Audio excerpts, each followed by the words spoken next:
नमस्कार, मैं हूं अमित चौबे अनमोल और आप देख रहे हैं पल पल भारत। साथियों, आज मैं सुना रहा हूं आपको प्रमुख प्राचीन भारतीय पशु चिकित्सक शालिहोत्र जी की जीवनी। प्राचीन भारत में पशुओं की चिकित्सकीय देखभाल आज की तुलना में अपेक्षाकृत अधिक उन्नत स्थिति में थी। पशुओं की अधिक देखभाल इसलिए की जाती थी क्योंकि पशु युद्ध एवं शांति दोनों ही काल में व्यक्ति, समाज तथा राजा के लिए अत्यधिक महत्वपूर्ण होते थे। गृह जीवन में दूध के लिए तथा खेतों में कृषि के लिए मनुष्य पशुओं पर ही निर्भर थे। युद्ध के मैदानों में बहुत बार विजय हाथी तथा घोड़ों की उत्तम शक्ति पर आश्रित होती थी। इस कारण चिकित्सकों के अतिरिक्त राजा और राजकुमार भी यदा कदा पशु चिकित्सा विज्ञान में पारंगत होते थे। राजा नल का उपनाम अश्वत्थ था, जिसका अर्थ है जो व्यक्ति घोड़ों के विज्ञान तथा देखभाल में प्रवीण हो। माद्री के जुड़वा पुत्र नकुल और सहदेव को गुरु द्रोण ने घोड़ों और पशुओं के उपचार, प्रशिक्षण तथा प्रबंध की कला सिखाई थी। नकुल को अश्व चिकित्सक कार्य का दायित्व सौंपा गया था। यह प्रणाली आज भी विद्यमान है। अयोध्या के राजा दशरथ के समकालीन एक राजा रोमपद के बारे में यह बताया जाता है कि उन्होंने मुनिपाल कप्य से गज आयुर्वेद अथवा हस्ती आयुर्वेद की शिक्षा प्राप्त की थी। उन दिनों मनुष्यों का उपचार करने वाले चिकित्सक को पशुओं की देखभाल में भी प्रशिक्षित किया जाता था। चरक, सुश्रुत तथा हारीस संहिता के समान आयुर्वेदिक ग्रंथों में रोगी तथा सामान्य स्वस्थ पशुओं को देखभाल के बारे में अध्याय अथवा संदर्भ मिलते हैं। किंतु ऐसे भी चिकित्सक थे जो पशुओं की देखभाल अथवा किसी एक ही वर्ग के पशुओं की देखभाल में विशेषज्ञ होते थे। इन चिकित्सकों में महानतम शालिहोत्र थे, जिन्हें प्राचीन भारत में पशु चिकित्सा विज्ञान का जनक माना जाता है। शालिहोत्र एक ब्राह्मण मुनि हैगोश के पुत्र बताए जाते हैं। वह श्रावस्ती, वर्तमान उत्तर प्रदेश के सहित महित में रहते थे, किंतु कुछ अन्य स्रोतों के अनुसार शालिहोत्र कंधार के निकट एक स्थान सलतूर में रहते थे। शालिहोत्र और अग्निवेश एक ही गुरु के शिष्य बताए जाते हैं।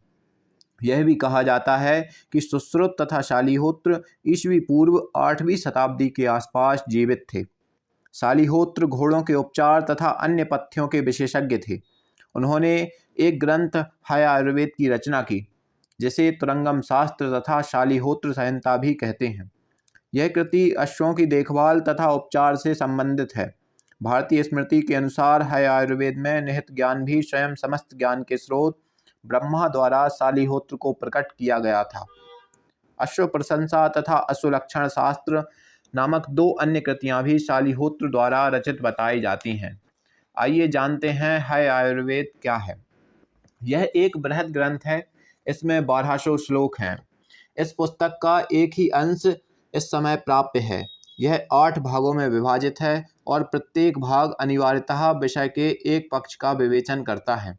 पहले भाग में घोड़ों के स्वभाव, अंतरिष्ठ, गुण, नस्ल, रंग, घोड़ों की 4 जातियां, विभिन्न जातियों के चिन्ह, उनकी उम्र पता लगाने के विभिन्न माप, घोड़ों के शरीर को सुधारने के उपाय, बेलगाम घोड़ों के नियंत्रण की विधियां, राजाओं के लिए उपयुक्त घोड़ों एवं घोड़ों को खरीदने की रीति का वर्णन।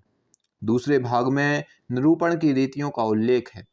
इसमें घोड़ों की विभिन्न बीमारियों का भी वर्णन है, जैसे लंगड़ापन, आँख के रोग, ज्वर, आंत्रशूल और उसके प्रभेद, अतिसार, पेचिश, मलाशय का भ्रंश, हिचकी, दमा, खांसी, नाक का बहना, आंत्र में कीड़े होना, टांगों पर सूजन आना तथा विषयुक्त बाणों द्वारा उत्पन्न विषाक्तता, घाव होने का विवेचन है।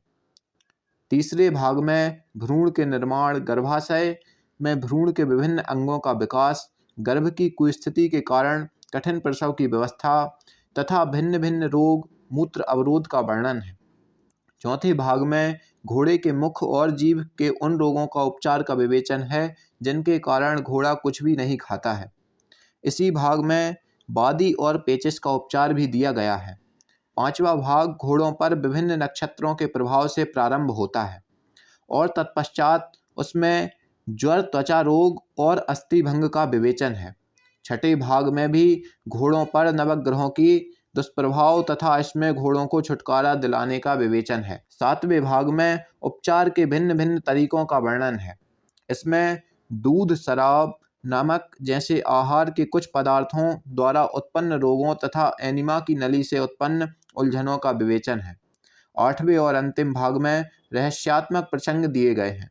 इसमें घोड़े के शरीर पर भिन्न भिन्न रेखाओं और उनके महत्व, जीवन की अवधि, नक्षत्रों के दुष्प्रभाव द्वारा उत्पन्न मृत्यु के लक्षण तथा घोड़े को देने के लिए विविध दवाओं की तैयारी का भी वर्णन है। इन दवाओं में हर्र, अदरक, गूगल, सरसों, लाख, त्रिफला तथा अन्य औषधीय पौधे तथा जीवन को दीर्घायु करने वाली अनेक दवाइयाँ सम्मिलित हैं। इसमें घोड़ों के प्रशिक्षण, उनके द्वारा लिए जाने वाले अधिकतम भार, रथ में घोड़े जोतने की विधियाँ तथा अस्तबलों के प्रबंध का पूरा विवेचन मिलता है तथा इसमें घोड़ों के चिकित्सक को सलोग्गी कहा जाता था।